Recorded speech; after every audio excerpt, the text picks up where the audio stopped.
His death was announced to the New York Daily News by his agent and friend of 35 years Don Buchwald, who told the paper, "Jay was one of a kind, never at a loss for words and filled with so much fun and wonderfully wacky thoughts and behavior." Thomas, a two-time winner for his guest appearances as Jerry Gold on Murphy Brown, is perhaps even better remembered for his role as barmaid Carla's washed-up hockey player husband Eddie LeBeck on Cheers. He took starring roles in two sitcoms, ABC's Married People and CBS Love and War, but found greatest success in supporting the roles, including, most recently, Ray Donovan. Other TV credits include Mork and Mindy, Law and Order, SVU, Cold Case, Boston Legal and Hung, and feature film appearances included roles in Mr. Holland's Opus, Dragonfly, The Santa Claus 2 and The Santa Claus 3. In more recent years, Thomas had developed a large radio following after a long career as a DJ and talk host. Since 2005 he hosted The Jay Thomas Show on SiriusXM. He also hosted a Friday afternoon show on Sirius Howard 101. SiriusXM ran an encore episode of Thomas' radio show Friday, and announced that, in keeping with Thomas' wishes, the company and his staff would not comment on his passing. The show will return with a live installment on Monday.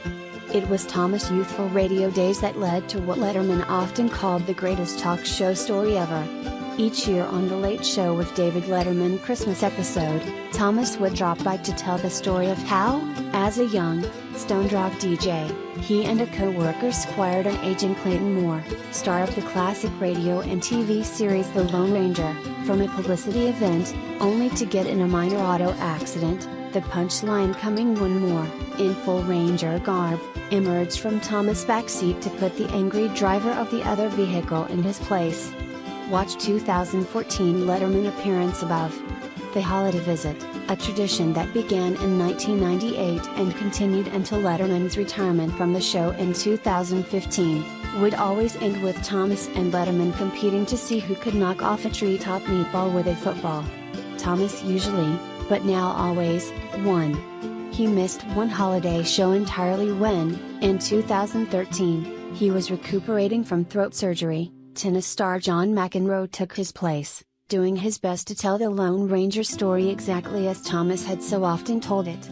According to the actor's website bio, Thomas was born John Thomas Terrell in Kermit, Texas, the son of Catherine, a beautiful giggly outspoken Southern belle, and Texas oil man Harry. He was raised in his Italian-American mother's plantation on the banks of the Atchafalaya River in South Louisiana. During stints in Jesuit and military schools and, later, college, Thomas was both an athlete and actor, eventually being drafted, he said, by the now-defunct World Football League.